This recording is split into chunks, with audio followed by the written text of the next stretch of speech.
So recently, everybody and their mother has been jumping on the Cyberpunk 2077 train because of the update 2.0 and the Phantom Liberty DLC just dropping. So I figured I would give my 2 cents and kind of showcase the game running on my RTX 4090 with my Ryzen 9 5950X and 32GB of RAM. So it's not like the brand newest, 3900K or, 7950X 3D. It's not one of those, but it's still a fairly high-end machine. So the plan for today is to do a little bit of both, like comparing to the original footage that I have where I was running on my RTX 3080 all the way to now, but also I want to showcase the performance in the Phantom Liberty zones as well to kind of show you guys what you can get with a 4090 at 4K in Phantom Liberty. Because from what I've been hearing, some people have been running into struggles with this game being a very CPU heavy game, so no matter if they have a 4070 Ti, 4080 or whatever it is, they're actually kind of struggling with it. So as you can see here, we are running the game on full screen, 4K resolution here. If I go to the graphics side here, we are using frame generation with DLSS on quality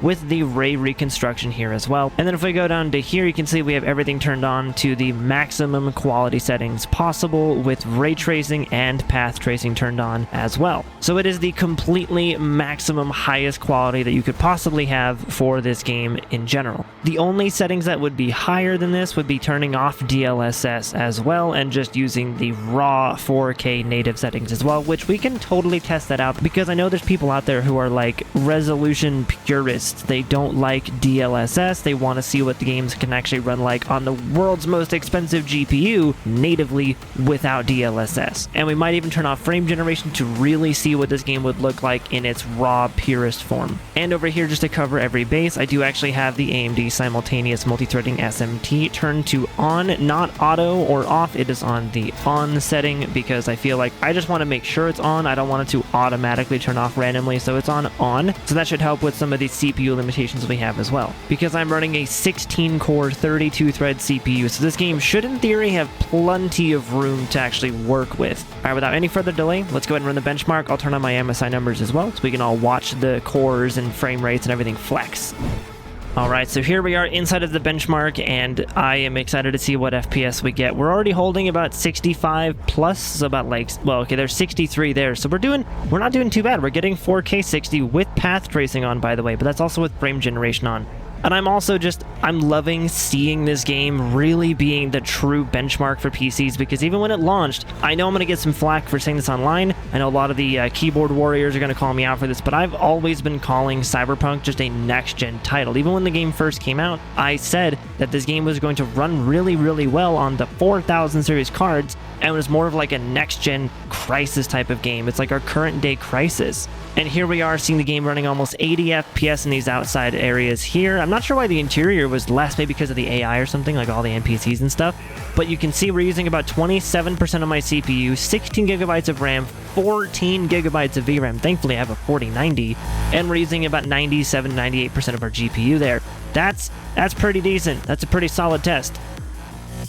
Alright, so here was the overall average FPS, which was 71.97, minimum was 60.3, and then the max was 83.7 as well. And you can see we are running the game at 4K there. We have the DLSS frame generation on. We have path tracing on. We're at 4K. We have all the fun stuff on with the ray reconstruction as well. We're on DLSS quality. So overall, I'm happy with that, but I think I would have wanted a bit more frame rate because of the fact we do have the DLSS frame generation on. But I think the fact that we didn't get a big boost is because at 4K, you're not CPU limited. So frame generation really isn't doing much.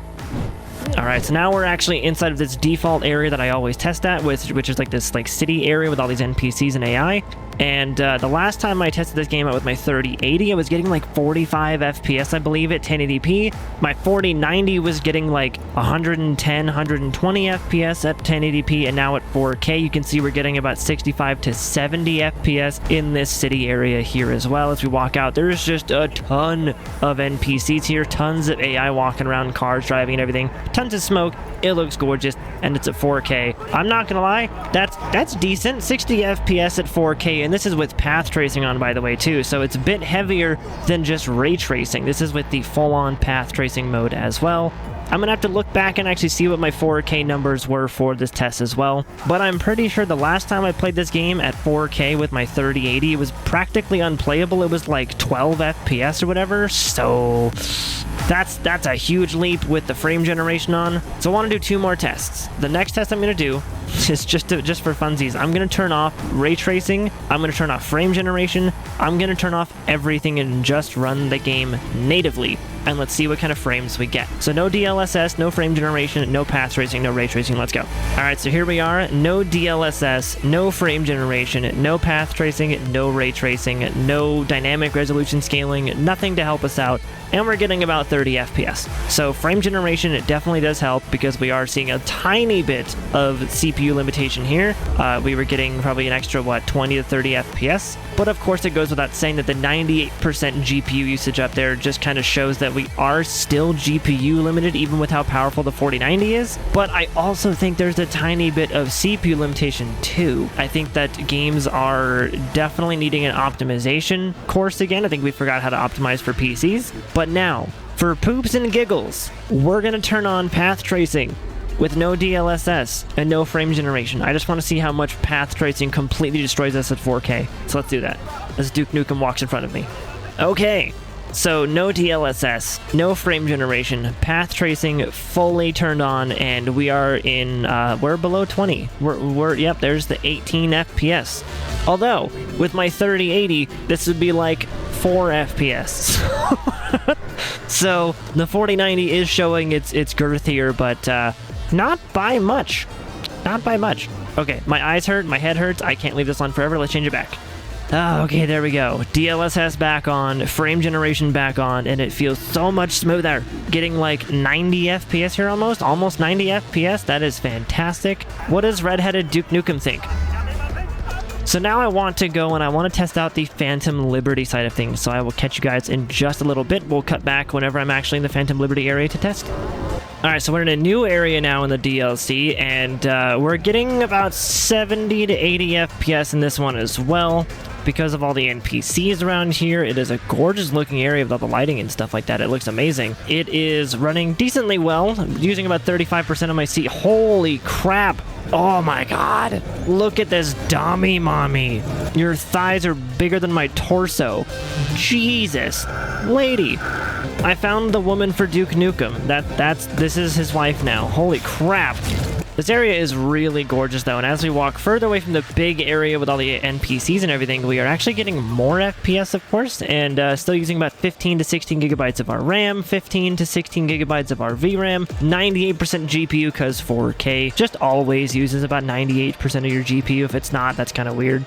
Wow, look at this though. This is our first look at the like outside area after all these like inner tunnel bits and stuff like that. Look at this though. How gorgeous is that? It is just a spectacular view here. Wow. Food looking good. Food looking good. Love it. Love it. The random moans from the Milfgard ad. Wow. So this is our first view into the actual like Phantom Liberty area that we saw in the trailer with a giant pyramid down there. That is so beautiful looking. Way up here, getting over 100 FPS. Just gorgeous. So what I want to do is I want to turn off all ray tracing and path tracing and just see what this game looks like right here without any of that on there. So I want to see the difference. Let's go ahead and do that real quick. So we had a huge boost to our frame rate, but wow, that does not look as good. It still looks pretty good. Don't get me wrong. It doesn't look terrible, but man, those extra little bits of detail that the path tracing adds. But here's the thing. We have gotten so ridiculously good at mimicking things like path tracing and ray tracing with things like rasterized and baked lighting that you really can't see much difference between the two. That's why everyone thinks that ray tracing and path tracing aren't that cool of features, because we got really, really good at mimicking those two things over the last like 3 decades. So let's go ahead and turn that back on and see what happens. Alright, now it is back on, and you can tell, just even with that little spotlight on my left here, you can actually see just the way that it fades from light to dark is a little bit more smooth, and everything being lit up by it is just definitely a little bit more higher quality to it. And it is just gorgeous to see this. And this freaking pyramid, look at this! Alright, so now let's get in this truck here and start driving. Let's see what our frame rate goes up to or down to whenever we start driving. Just see what happens. This area is so gorgeous though. Look at this. Oh, don't mean to. Sorry, excuse me, pardon me. Everything's on fire. Oh, that guy's dead. My bad. Oh, that guy's dead too. That's my bad. That's the cops don't care. That's fine. It's all good. Or I think those were cops. I'm not even sure. Getting like 80 FPS here. Oh crap. Yeah, that wasn't good. I should not have run into them like that. That was not smart. But I can drive away. It's all good. We're good. Everything's fine. I can just drive, right? I can just... Everyone just ignore me. Just ignore the bad driver. Why are you getting out on that side? Now! Don't get out on that side, stupid. Ah! Run away. Look at this battle area over here. 90-ish FPS, 93 on the high end there we saw there. Again, I'm so glad I have a 4090 that has 24 gigs of VRAM because this is using almost 14 or 15 at times, like constantly, so I am very glad to have that. But man, this is definitely very, very pretty. I'm just gonna run through. You guys have your little war. I'm just gonna go through here. All right, have fun. You guys have a lot. Ow. Holy crap, this is just gorgeous. And I mean, not too bad for frame rate. I don't think so. I want to know what you guys think in the comments down below, though, but I don't think this is too bad for frame rate, though. This is actually pretty gorgeous. Oh, that guy's head went pop. Man, look at this DLC. That is awesome looking. Holy crap, the detail in the environment, the lighting, just, oh, it's so beautiful. What does it look like without ray tracing on, though, I wonder? Pretty much, again, like I said earlier, pretty much the same. We've done a very, very good job of replicating what path tracing and all that other stuff would look like with baked lighting and rasterized lighting and stuff. So honestly, you do get pretty close with it.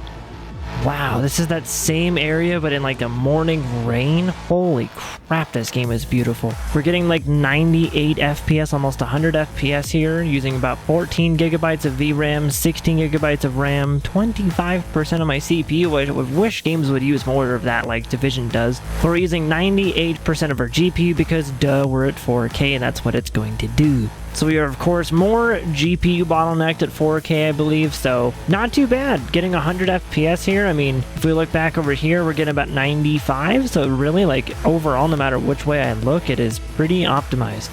Alright, so after about 2 hours of the prologue, I tried to run as fast as I could through that little prologue, and I don't know how much I'm actually going to show of it, so I don't spoil it for you guys, but we finally made it to daytime and ground level in the DLC. And while the prologue was very cool, by the way, I'm not bashing the prologue, but in terms of trying to be, you know, time efficient, it was, oh, that was a long but cool prologue into this actual DLC, and you can see here from the actual performance of it, wherever we spawned at, I don't know where I'm actually at, but like wherever this is freaking gorgeous, and it's getting about 100-ish FPS depending on where I look, 95 to 100 FPS. Still 98% GPU locked. Still about 25% of my GPU. We've only ever seen this game use like 35% at max, so it's really not like super crazy on my CPU. I wish more games did what Division 2 does, where that game uses like 70% of my 5950X, and it's kind of great. But you know, it's been smooth the whole way through. It's been gorgeous, and running at 4K, I haven't really noticed any like crazy drops or crazy performance issues or whatever it is. Like, I haven't noticed anything like that at all. So I honestly would say it's pretty good. But I'm curious your thoughts on what this game is running like, what the performance is like, because I know I have a 4090 and that's kind of like unfair. That's kind of the most powerful GPU on the market right now, and my 5950X is definitely still a powerful CPU. It's no 7950X 3D, it's no, you know, 13900K, but it's still a really good CPU and GPU combo, and it is still just demolishing these games and giving me such a high frame rate. And of course, with the CPUs to be getting even higher. So like, I really don't have much to complain about. My thoughts are just really high. This was gorgeous. This game is just ridiculously cool looking. Whatever they're doing, it's doing good stuff. It's looking beautiful. This is fantastic. So once again, thank you so much for watching, guys. Look at that cool building, though. That's so cool. Okay, so overall, I would say this game is still a beef-tastic monstrosity of a game in a great way. Like, I don't think this game is super unoptimized. I'm not sure how you guys feel about it, what your experiences are, because again, I'm on a 4090, so I can't really say it's like super unoptimized. I just think the game is a taxing, beefy game, especially with path tracing. Like, let's actually really quickly take this scene here and turn off path tracing and see what we get, and then we'll turn turn off ray tracing and see what we get as well to really show the stark difference between those two. So let's do that real quick. Okay, so this is without the path tracing, and you can see we already gained about 20 FPS from just turning off path tracing, which is, oh, super smeary though. Those headlights, or those taillights I mean, like those cars and everything are super smeary right now. I'm not sure if that's like a bug in the game or not, but that's super smeary. I don't like that. But the frame rate got a lot better, and you can see that we're still using about the same GPU, 98% there, but we're actually using like 10% more CPU, it looks like. Maybe that's always been 35%, but yeah, now we're using about 35% of our CPU. So now let's see what it looks like with ray tracing in general just turned off. All right, so now we're at about 140-ish FPS, 137, 140 in that range, and we're still using 98% of our GPU, so you are definitely going to subtract about 30 to 40 FPS by just turning on ray tracing and then turning on path tracing, but the game, I gotta say, without any of those, still looks phenomenal. Like, it looks fantastic. So I have no regrets about buying this DLC at all. I think it runs great. I think it looks great. I think that intro, the prologue, is super duper fun, and I don't know how much I'm going to include because of spoilers, like I said earlier, but I do not regret buying it. I bought the DLC just for this video, so a like goes a long way in helping me kind of recuperate the cost of buying the DLC. I've never actually played Cyberpunk before, so I bought the DLC just to actually test it for you guys for this video. So if you guys want to see any more tests on it, maybe like a 1080p test, because my last 1080p video did really well, and you guys seem to like that kind of stuff. So if you guys want any other insight on the 4090 or any other tests like that, let me know in the comments down below. Leave a like on the video and subscribe if you guys are new. So I know that it's going to be fun to hate on this game. It has been since the game kind of released, and a lot of people are going to be using it to farm clout and stuff, but probably one of the best looking games that we have right now, and it's so cool to see that this game that was so trashed and so hated and so just dunked on at launch is now NVIDIA's playground as one of their main benchmark titles for like DLSS features or ray tracing, path tracing. Like, it is basically just a gaming benchmark. It is just a giant awesome tech demo now, and that's kind of how we should all approach Cyberpunk's performance, is that of a freaking tech demo. Like, the fact that this is running full-on path tracing in real time at over 100 FPS and looking this pretty much flawless while doing it is impressive. And if you guys do enjoy this video, please, like I said, leave a like on the video and subscribe if you're new. Let me know what you think of this DLC in the game in the comments down below. The engagement helps promote my video through the YouTube algorithm as well, and can help me just kind of grow my channel even further, get more views on these videos, and just kind of grow the channel. So once again, thanks for hanging out, guys, and I will see you guys in the next video. Later, nerds!